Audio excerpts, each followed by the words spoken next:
classic example is couples. Couples in relationship. So we've got Bob and Sue.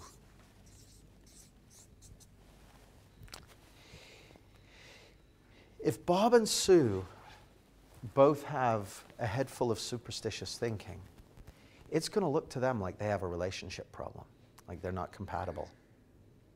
Right?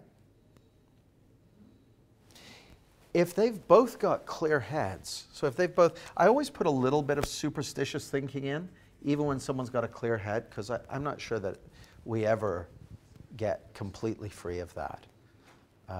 But maybe. I mean, I have moments where it's not, I'm not aware of any of it, but it never seems that far away, so I don't know. But anyway, regardless, if Bob and Sue both have a relatively clear head, they'll be feeling loving, connected, like they're meant to be together, feeling so lucky to have each other, all that sort of stuff. If Bob and Sue have a head full of superstitious thinking, be like, boy, it's about time we had that talk.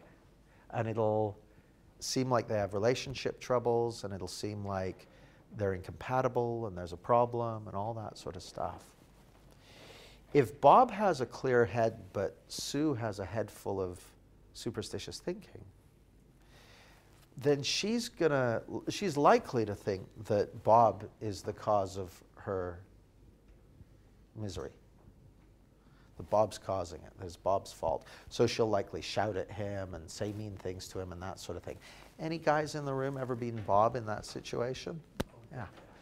Likewise, if Sue's got a clear head and Bob's got a head full of superstitious thinking, it may well look to him like Sue's the cause of his issues. And so he'll be grumpy with her or go out to the pub all the time or whatever. Any women ever been on the receiving? No, you just do very good in mate selection. But here's the thing. When Bob's got a clear head and Sue doesn't, even when she's being nutty, his heart will go out to her. He'll be like, oh, bless her. She's all muddled up at the moment. His heart will go out to her. And he'll say things in the right way, so he won't be condescending or that sort of thing, because he'll feel connected to her even though she's lost in a nightmare. And vice versa. When Sue's got a clear head and Bob's on a mad one, her heart will go out to him. He'll feel connected. Like, you've all had it where you meet someone who's, or you're walking down the street or you see someone who's just losing it over something. And you're so clear-headed that you just, you kind of like, oh, God, they're not seeing it right now. You've had that? Sure.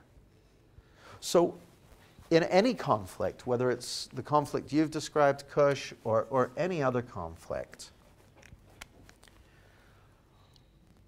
the size and difficulty and challenge of the issue and reality of the issue is going to be in direct proportion to the clarity of the participants.